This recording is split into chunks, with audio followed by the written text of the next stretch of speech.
नमस्कार दोस्तों, welcome to प्रतिबद्ध एकेडमी।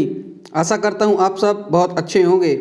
आज हम चर्चा करेंगे 16वें संविधान संशोधन अधिनियम 1963, 17वें संविधान संशोधन अधिनियम 1964 और 18वें संविधान संशोधन अधिनियम 1966 के विषय पर। इससे पहले यदि आप इस चैनल पर नए हैं तो अपने दोस्तों के बीच चैनल को अधिक से अधिक लाइक, शेयर और सब्सक्राइब करना ना भूलें। अब ज़्यादा समय व्यर्थ ना करते हुए सीधे अपने मूल विषय वस्तु पर आते हैं। आपसे पहला प्रश्न यही पूछा जा सकता है कि 16वां संविधान संशोधन कब किया गया, तो आपका उत्तर होगा वर्ष 1963 में। इसके प्रमुख प्रावधानों की चर्चा करें तो अनुच्छेद 19 में दिए गए पहले 3 अधिकारों, जिसके अंतर्गत भाषण एवं अभिव्यक्ति की स्वतंत्रता, शांतिपूर्ण सम्मेलन करने का अधिकार तथा संघ बनाने का अधिकार पर युक्तियुक्त निर्बंध लगाने की जो शक्ति है वो राज्यों को दे दी गई।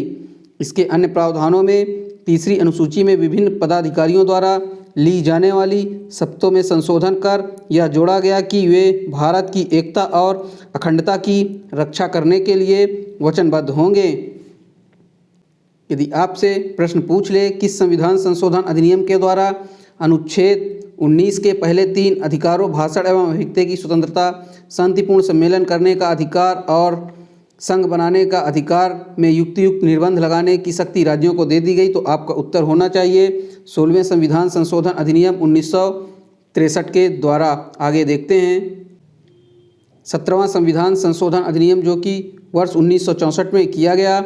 इसके प्रमुख प्रावधानों में अनुच्छेद 31 का और अनुच्छेद 31 का और 9वीं अनुसूची में संशोधन किया गया।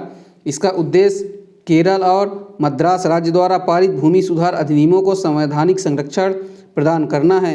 यदि आपसे प्रश्न पूछ ले किस संविधान संशोधन अधिनियम के द्वारा केरल और मद्रास राज्य द्वारा पारित भूमि सुधार अधिनियमों को संवैधानिक संरक्षण प्रदान किया गया, तो आपका उत्तर होगा 17वें संविधान संशोधन अधिनियम 1964 के द्वारा। इसके अंतर्गत 9वीं अनुसूची में 44 अधिनियम जोड़े गए तथा संपत्ति के अधिकार को स्पष्ट किया गया।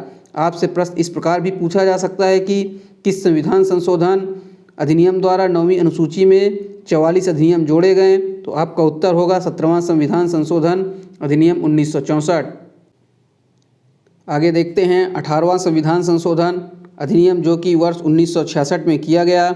इसके प्रमुख प्रावधानों की चर्चा करें तो इसके द्वारा अनुच्छेद 3 का जोड़कर यह स्पष्ट किया गया कि संसद किसी राज्य या संघ राज्य क्षेत्र के एक भाग का गठन कर सकती है। पंजाब का भाषाई आधार पुनर्गठन करते हुए पंजाबी भाषी क्षेत्र को पंजाब एवं हिंदी भाषी क्षेत्र को हरियाणा के रूप में गठित किया गया। 18वें संविधान संशोधन अधिनियम के द्वारा ही पर्वतीय क्षेत्र को हिमाचल प्रदेश का तथा चंडीगढ़ को केंद्र शासित प्रदेश का दर्जा प्रदान किया गया।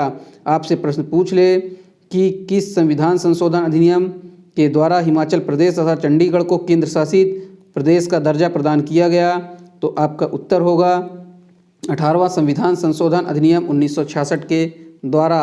ये है वीडियो का अंत। धन्यवाद।